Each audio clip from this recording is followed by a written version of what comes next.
안녕하세요. 이시우TV의 이시우입니다. 이번 분석은 승부식 75회차 해외 축구 총 5경기 집중 분석 진행해 보겠습니다.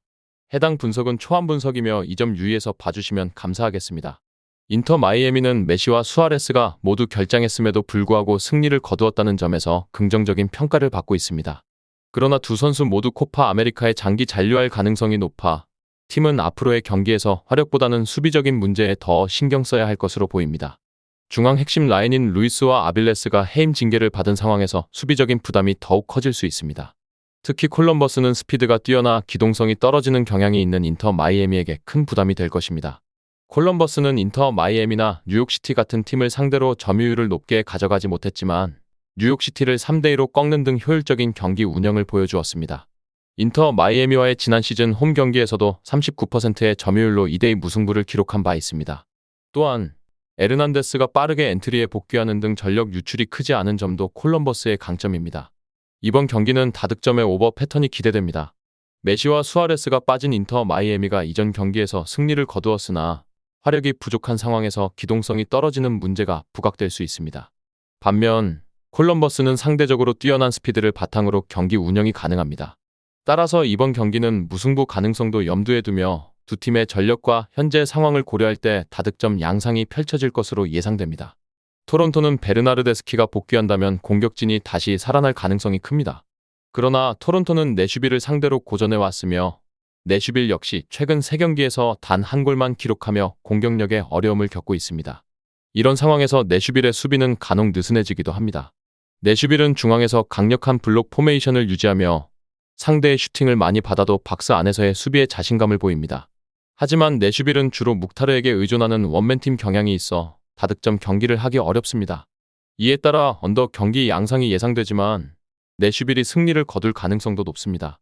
내슈빌의 수비 능력은 매우 뛰어나기 때문에 공격에서의 원맨팀 기질을 감안해도 경기를 유리하게 이끌 수 있습니다. 따라서 핸디캡을 적용해도 내슈빌이 유리할 것입니다.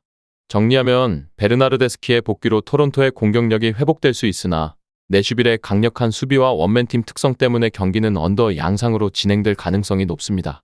내슈빌의 승리가 예상되며 핸디캡을 적용해도 무방할 것으로 보입니다.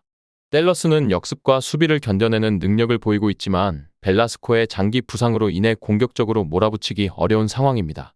최전방의 페레이라가 폼을 잡아가고는 있으나 공격적인 팀을 상대로는 약점을 보이고 있습니다. 로스앤젤레스와 갤럭시에게 패한 것이 이를 증명합니다. 그러나 최근 세인트루이스전에서 승리하고 미네소타와 1대1로 비기며 희망적인 경기를 보여줬습니다. 미네소타 역시 공격에서의 활약이 우려됩니다. 부키가 무릎 부상을 당했고 코파 아메리카에 출전할 가능성이 높은 올루아세이도 역시 부상으로 결장할 예정입니다. 정상빈과 할로웨인이 투톱을 형성했지만 둘 다 중앙에서 프로다운 모습을 보이지 못하고 있습니다. 이번 경기는 언더와 무승부를 기대할 수 있습니다. 댈러스는 버티는 능력을 보여줘야 하며 미네소타의 포워드 리크가 위협적일 수 있습니다.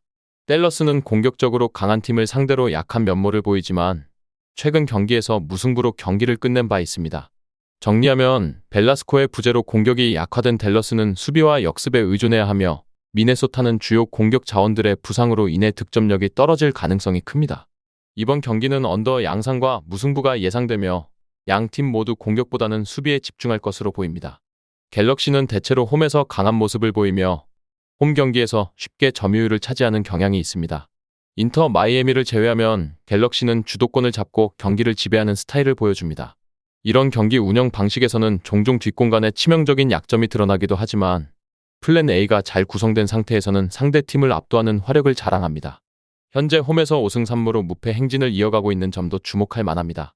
뉴욕도 갤럭시와 비슷한 면모를 보이지만 큰 문제는 원정 경기에서 제구력을 거의 보여주지 못한다는 것입니다.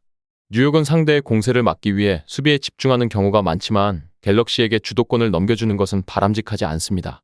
특히 원정에서 1위 팀들을 상대로 2무 2패로 부진한 성적을 기록하며 선두 경쟁에서 밀리고 있습니다. 이번 경기는 갤럭시가 근소한 우위를 점할 것으로 예상됩니다.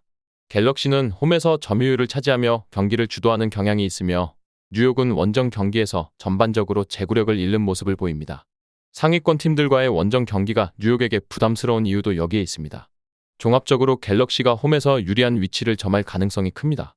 산호세는 팀 전체의 밸런스가 좋지 않으며 특히 수비가 상대의 압박과 공세를 견디지 못하고 있습니다. 그루에소와 로드리게스의 이탈로 인해 중원에서도 핵심 역할을 수행할 선수들이 부족한 상황입니다. 이러한 문제들로 인해 산호세는 포틀랜드의 원정 공격을 버티기 어려울 것으로 보입니다. 포틀랜드는 원정에서 강력한 화력을 보이지는 않지만 실점을 각오하고 공격하는 성향이 있습니다. 특히 차라가 징계에서 복귀하면 팀의 기본 밸런스를 신뢰할 수 있을 것입니다.